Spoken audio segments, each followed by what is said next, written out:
My fiancé's mother handed his ex-girlfriend the keys to the house I had secretly paid for and said, "Welcome home, sweetheart." Everyone at our housewarming party clapped. I stood by the kitchen island holding a tray of champagne glasses, still wearing the apron his sister had jokingly tied around my waist, while my fiancé smiled like this was normal. Then his ex looked at the key in her hand, looked at me, and whispered something I wasn't supposed to hear. They did this to me too. For 1 second, the room went quiet in my head. Not the real room. The real room was full of laughter, expensive perfume, ice clinking in glasses, Caleb's mother praising the marble fireplace, his father telling someone the neighborhood had finally gotten its value back, and Caleb's sister recording everything for Instagram like humiliation needed good lighting. But inside me, everything stopped. Because Madison Vale was not supposed to look afraid. She was supposed to be the beautiful ex, the polished one, the woman Caleb's family still talked about as if she had left a silk scarf hanging over the back of every chair. She was supposed to be my enemy. Instead, she stood in the foyer of my own house with a brass key in her palm, her face pale beneath perfect makeup, and her eyes locked on mine like a woman watching another woman step into a trap she had already escaped. I looked at Caleb. He was smiling. Not a big smile. Not guilty enough for that. Just the careful, practiced smile of a man who believed discomfort could be managed if everyone played their assigned part. "Nora," he said softly, warning tucked under my name. That was all it took to bring me back. The champagne tray was heavy in my hands. My wrists ached.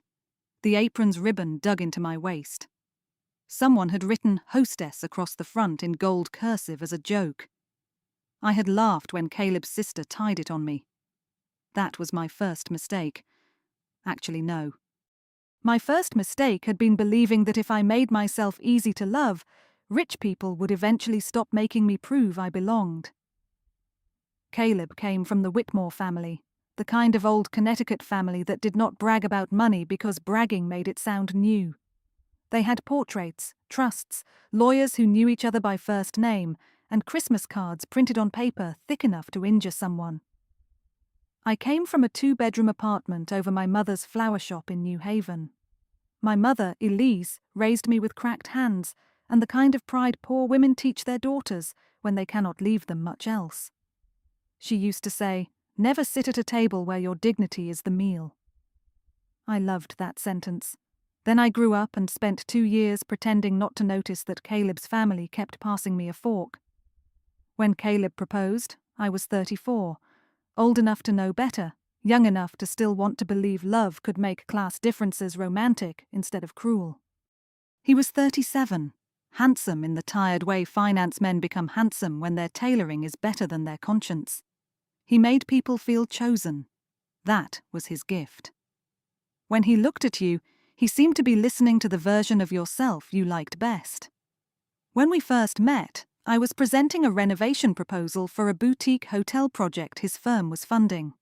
I owned a small interior design studio, nothing glamorous, but mine. Caleb stayed after the meeting and asked me why I had chosen warm limestone instead of white marble. I told him white marble made people feel judged. He laughed like I had handed him a secret. 3 weeks later, he sent flowers to my office. Not roses. Peonies, because I had mentioned once that my mother grew them in buckets outside our shop every May. That was how Caleb worked. He remembered details. At first, that felt like love. Later, I realized remembering is not the same as caring. Some people collect your details the way burglars study floor plans. The house had been my weakness. A 1920s brick colonial on Ridge Hollow Road. Green shutters, old oak floors, a sunroom with cracked tiles, and a neglected garden that made my chest ache the first time I saw it.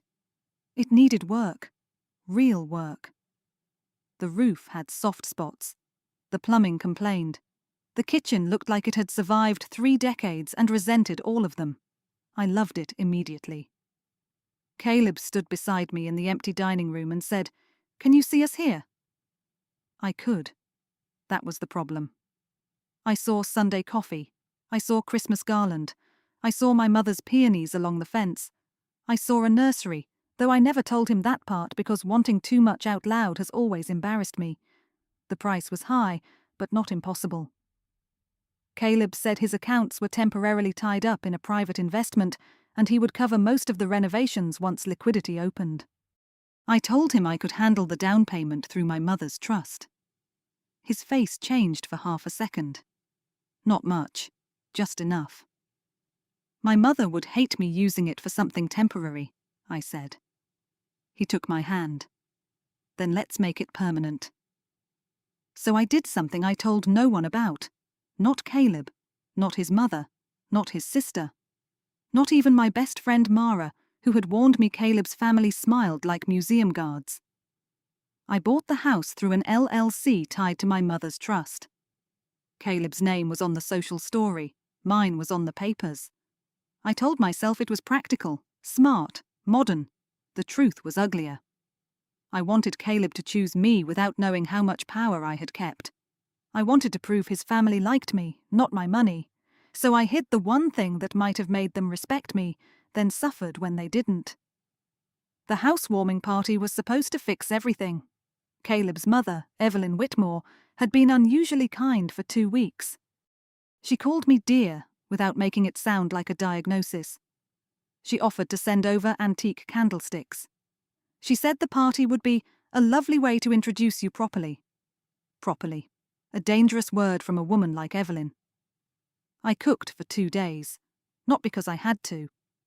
We hired catering, but I made my mother's rosemary focaccia and lemon tarts because I wanted the house to smell like something real before the Whitmores filled it with judgment. At 6 o'clock, guests began arriving. Caleb's co-workers, his parents' friends, his sister Paige and her husband. A few neighbours who looked around too carefully.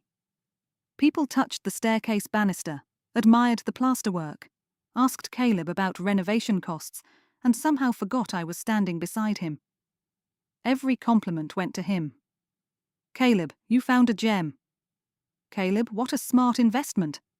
Caleb, this kitchen is stunning. Each time, Caleb smiled and said, Nora has a good eye. A good eye, as if I had picked throw pillows. I waited for him to say more. He never did. Then Paige came up behind me with the apron. Oh, Nora, this is adorable, she said, holding it against my dress. You're such a natural hostess. Hostess, not owner, not future wife, not the woman whose mother's trust had pulled this house out of probate and into their family narrative. A hostess. I could have refused. I should have. Instead, I smiled because there were 30 people watching and because I still believed dignity meant not making other people uncomfortable. Paige tied the ribbon too tight. There, she said. Perfect. Caleb saw it. His eyes flicked to the apron, then to my face. For a moment, I thought he would say something. He only squeezed my shoulder and murmured, Just go with it tonight. Mum's in a good mood. I went with it. That was my second mistake. At 7:30, Evelyn tapped a spoon against her glass. Everyone, she sang. Before dinner, we have a little family surprise. I was in the kitchen doorway holding champagne. Caleb stood beside the fireplace. Evelyn stood near the front hall, glowing in cream silk, one hand resting on a small velvet tray. On the tray was a brass key tied with a blue ribbon.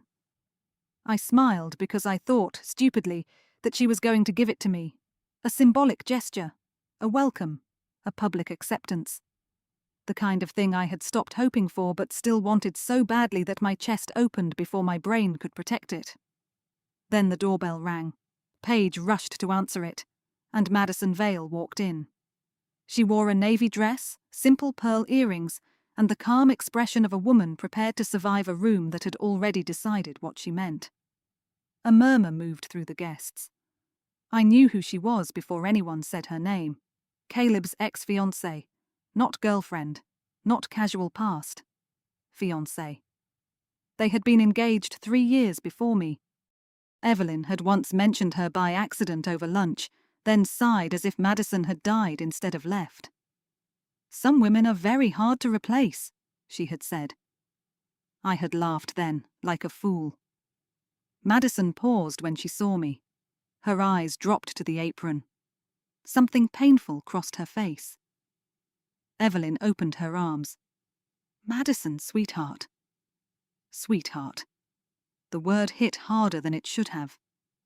Caleb went still. Not surprised, exactly. More like a man watching a plan begin sooner than expected. Madison kissed Evelyn's cheek but did not smile. I didn't realize this was a family moment, she said quietly. Nonsense, Evelyn said. You'll always be family to us. Then she turned to the room. This house means a great deal to our family.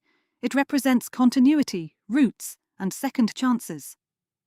Second chances. My fingers tightened around the tray. Caleb looked at the floor. Evelyn picked up the key. And I can think of no one better to welcome home than the woman who understood our family long before this place was even found.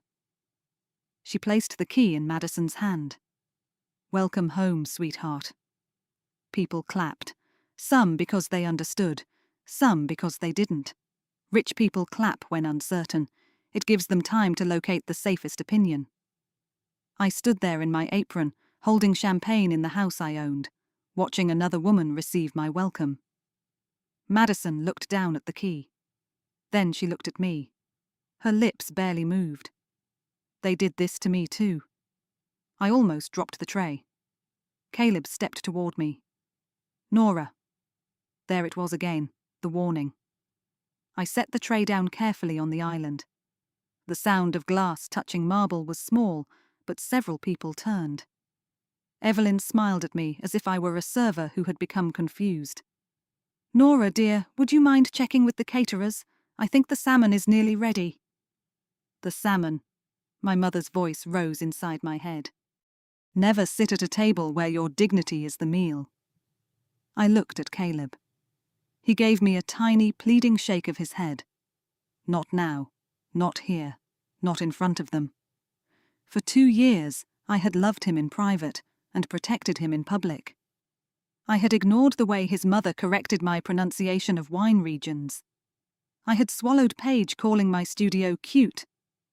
I had pretended not to hear his father ask whether my mother's shop was still in that transitional neighborhood.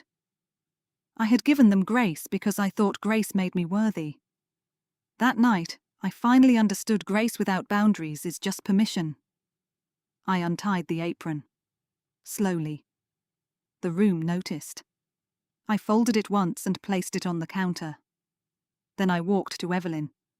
She still held her smile, but her eyes hardened. Nora, Caleb said under his breath. I ignored him. I stopped in front of Madison and held out my hand. May I see that key? Madison hesitated. Evelyn laughed lightly. Nora, don't be dramatic. I'm not being dramatic, I said. I'm checking whether it works. A few guests shifted. Madison placed the key in my palm. It was warm from her hand.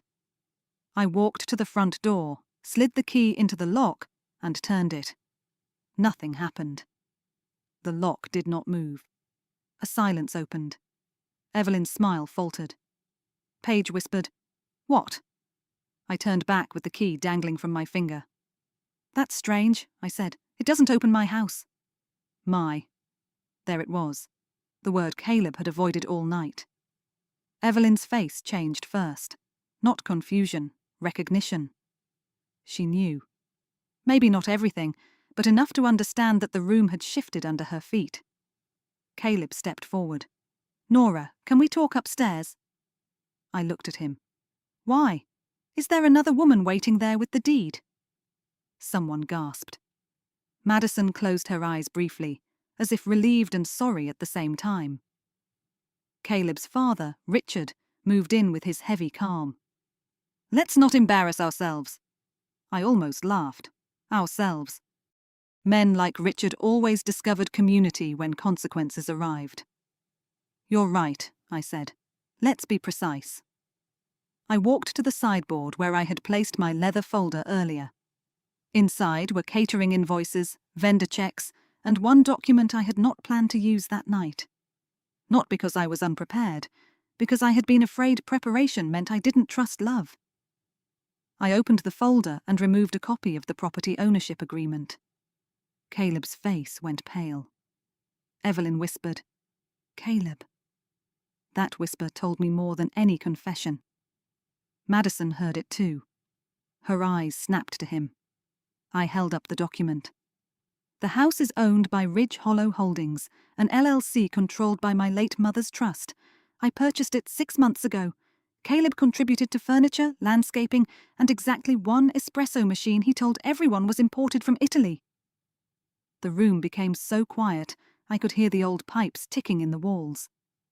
Paige stared at Caleb. "You said—" "I said we bought it," Caleb snapped. "No," I said. "You let them believe you bought it." His jaw clenched. Evelyn recovered quickly. Women like her always did. "Nora, surely you understand how strange this sounds. Secret companies, trusts. You made Caleb look foolish." I looked around the room, at the guests who had clapped for Madison, at Paige, still holding her phone, at Richard, calculating, at Caleb, who had not once asked if I was hurt. Then I looked at Madison. "Did they make you sign something?" The question landed like a knife. Madison's face went still. Caleb turned to her. "Don't." That single word confirmed everything. Madison smiled then. Not happily. More like a woman unlocking a room she had kept closed because no one had believed there was a door. "Yes," she said. Evelyn's voice sharpened. "Madison." "No," Madison said, still looking at me. "I signed a joint investment agreement before the wedding. They told me it was normal. Caleb said it was protection for both of us. Then his father moved my money through one of their development companies, and when I asked questions, Evelyn said I was unstable." My stomach turned. I remembered Caleb telling me Madison had struggled emotionally. I remembered feeling relieved. Ashamed now, but relieved. Because if Madison was unstable, then I was safe. That was my third mistake. I had accepted another woman's discrediting because it made my love story cleaner. Madison continued, voice steady but thin. "When I refused to sign over my apartment as collateral, Caleb postponed the wedding. Then he told everyone I left because I couldn't handle the pressure of this family." Caleb shook his head. "That's not fair." Madison looked at him. "No.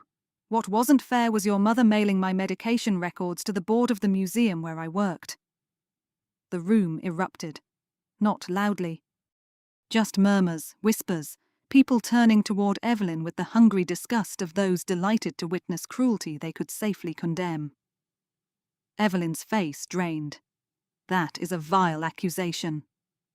"I still have the envelope," Madison said. Richard stepped forward. "Enough." I turned to him. "How much does Caleb owe?" Richard froze. That was the first time I saw real fear. Not embarrassment, not anger, fear. Caleb said, "Nora, don't do this." "Do what?" "Humiliate me." I stared at him. For a moment, I saw the man from the hotel presentation, the man who sent peonies, the man who stood in the empty dining room and asked if I could see us here. I had seen us. He had seen an asset. My voice came out softer than I expected. "You let your mother give another woman keys to my house." "I didn't know she was going to do that." "But you knew Madison was coming." He looked away. There it was, not the whole betrayal. Just enough truth to ruin the lie. Paige lowered her phone. "Nora," she whispered. "What is going on?" I almost felt sorry for her. Almost. "Your brother told your family he owned this house," I said. "Your family invited his ex-fiancé here to pressure me. Why?" "I'm guessing because if I felt insecure enough, grateful enough, temporary enough, I would sign whatever came next." Evelyn's mouth tightened. "I have never needed to trick anyone into anything." "No," Madison said quietly. "You make people beg to be included until they hand you the pen themselves." That sentence settled over the room. I looked at Caleb. What was it going to be? He rubbed a hand over his mouth. Nora, please. The agreement. What was I supposed to sign? He didn't answer. So I opened my folder again and pulled out the document my attorney had flagged 3 days earlier. A post-marital property consolidation agreement. Caleb had sent it by email with a casual note, for after the wedding, just housekeeping. I had almost signed it without reading. Almost. My attorney, Mara, had called me 10 minutes after receiving it and said, "Nora, do you want the polite answer or the real one?" The real one. This document turns your mother's trust property into marital leverage. Whoever drafted it thinks you're lonely, not stupid. I remembered sitting at my desk, the phone pressed to my ear, staring at the engagement photo on my shelf. Could Caleb not know? Mara had sighed. Women always ask that right before they find out he knew. At the party, I held up the agreement. This would have tied the house to Caleb's family investment company after the wedding. If I defaulted on any shared debt, the house could be used as collateral. Richard's eyes narrowed. That is a standard planning tool. No, I said, it is a leash with legal formatting. A sound came from the back of the room. Someone laughed once. Not kindly. Caleb looked wrecked now, but wrecked is not the same as remorseful. Sometimes men only look destroyed because their performance ended before the applause. He stepped closer. Nora, I was going to explain. When? After the wedding. After I signed. He swallowed. Evelyn lifted her chin. You're making this sound sinister. Caleb has carried enormous financial pressure. Family helps family. I wasn't family when you gave Madison the key. That was symbolic. So was the apron. Her face hardened. Good. I wanted her to understand that I had noticed every little cut. The apron, the seating charts, the way she called my mother's flower shop charming but never successful, the way she told Caleb I was refreshing because I had no expectations, the way she asked if I planned to keep working after marriage, as if my studio were a hobby that had gotten out of hand. I had noticed. I had simply mistaken silence for strength. Madison stepped beside me. It startled me. Not because I didn't want her there. Because I had spent 2 years imagining this woman as a shadow behind me, and now she was standing at my side in full light. Caleb looked between us, panic rising. Madison, don't make this worse. She smiled faintly. You still think women talking makes things worse? Paige whispered. Caleb, what debt? Richard turned sharply. Paige, stay out of this. But Paige had gone pale. No. What debt? For the first time, Caleb looked truly cornered. I answered because he would not. Private fund losses, failed development deal, possibly personal guarantees. Richard's face confirmed it. Mara had found enough to worry me, not enough to prove everything. But people like Richard forgot their faces were documents too. Caleb said, I was going to fix it. With my house? With our future. Our future doesn't require forged romance and family ambushes.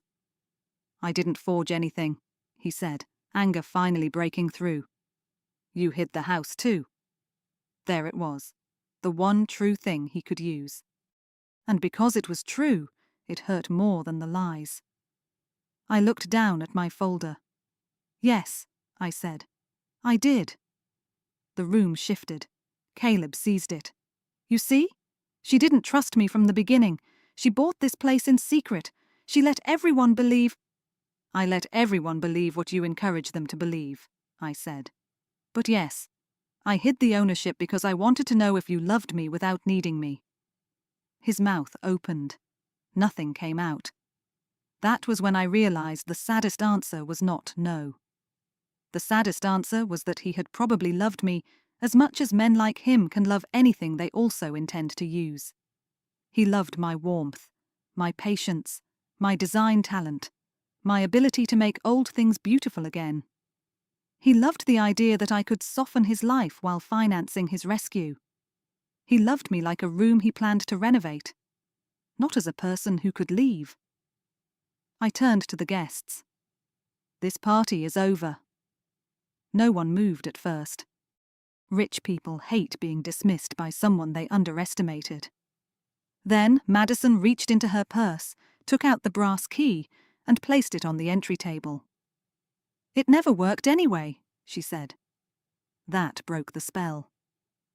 Guests began gathering coats, whispering, avoiding eye contact with Evelyn while watching her in every reflective surface. Paige left crying. Richard made 2 phone calls in the driveway. Evelyn stood in the foyer, rigid as a statue in a house that was not hers. Caleb stayed until the last guest was gone. The house looked wrecked afterward.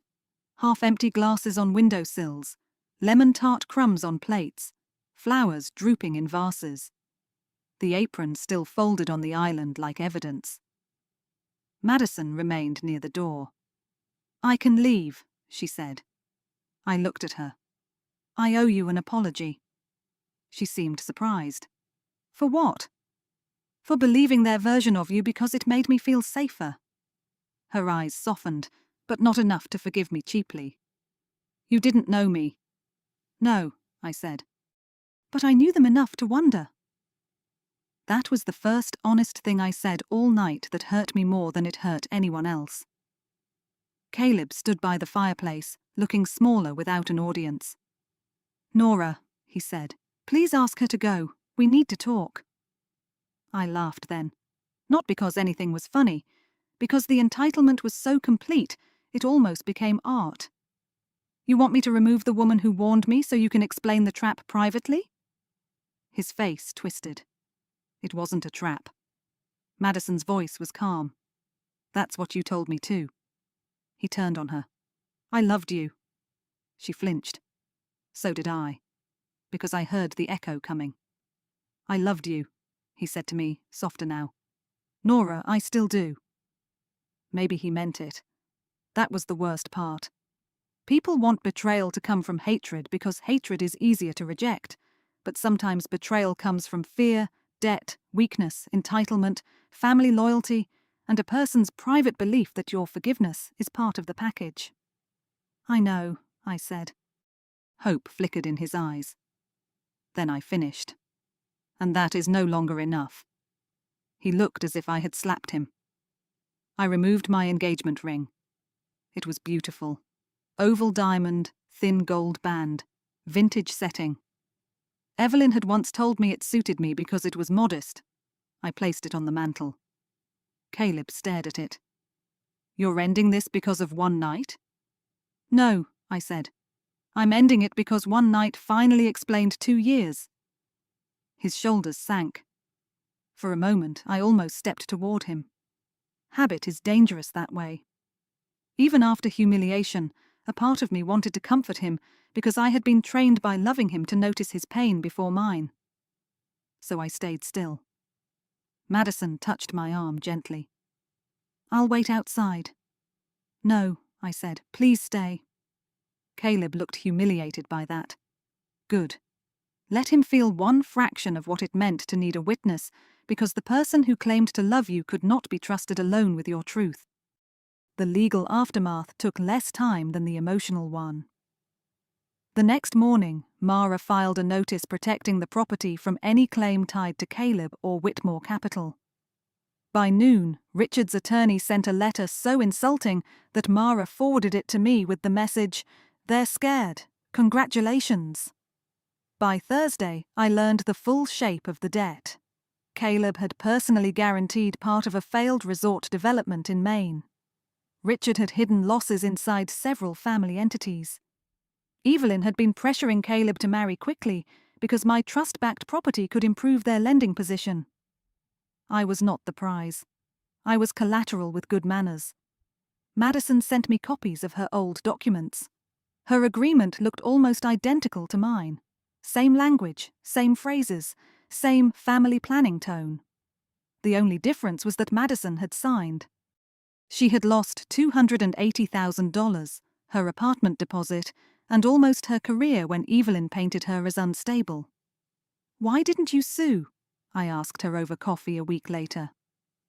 We sat in a small cafe downtown, both of us wearing the tired faces of women who had slept but not rested. Madison stirred her tea. I was embarrassed. I nodded. Shame. The cheapest lock ever invented, and somehow still the strongest. I thought if I fought, everyone would know I had been stupid. You weren't stupid. Neither were you. I looked out the window. I was proud. She waited. I thought being chosen by Caleb meant I had crossed some invisible line, that I had become the kind of woman his family could accept. I hated how much I wanted it. Madison smiled sadly. They're good at making acceptance feel like oxygen.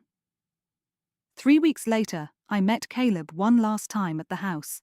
He asked for the meeting. Mara told me not to go alone. Madison offered to come, but I chose Mara instead. Not because I didn't trust Madison, because this was not her ghost to fight anymore. Caleb arrived wearing the navy coat I used to love. He looked tired. "I'm not contesting the house," he said. "That's wise." A faint smile crossed his face and vanished. I deserved that. I said nothing. He walked into the empty dining room. Most of the furniture had been removed. I had packed anything I bought. The walls still held faint rectangles where pictures had hung. "I really did imagine us here," he said. I believed him. That was the cruelest part. "So did I." He turned. "My mother pushed too hard." "No," I said. "Your mother pushed where you had already opened the door." He closed his eyes. I was drowning. "And you reached for my neck." That broke something in him. His face crumpled, but only briefly. Caleb had been raised to treat emotion like a stain. "I'm sorry," he whispered. I had imagined those words so many times that hearing them felt strangely ordinary. Me too. He looked at me then, really looked, maybe for the first time since the party. For what? For wanting your family to love me so badly that I stopped asking whether you respected me. His eyes filled. I almost comforted him again. Instead, I walked to the sunroom. The tiles were still cracked. The garden outside was winter brown. My mother's peonies had not yet been planted. For months, I had pictured myself growing old in that room. Now the house felt like a dress bought for a life I no longer wanted. Caleb came to the doorway. "What will you do with it?" "Sell it." He looked surprised. "But you loved this house." "I loved who I thought I would become in it." He had no answer. A month later, Ridge Hollow Road sold quietly to a family with 3 children and a golden retriever. The wife cried when she saw the sunroom. I accepted their offer even though it was not the highest. Mara called me sentimental. Maybe I was. Maybe after almost becoming collateral, I needed the house to become a home for someone. I used part of the profit to expand my studio. Not dramatically. No empire. No glossy revenge interview. I did not become a millionaire overnight or buy a penthouse just to prove I could breathe at a higher altitude.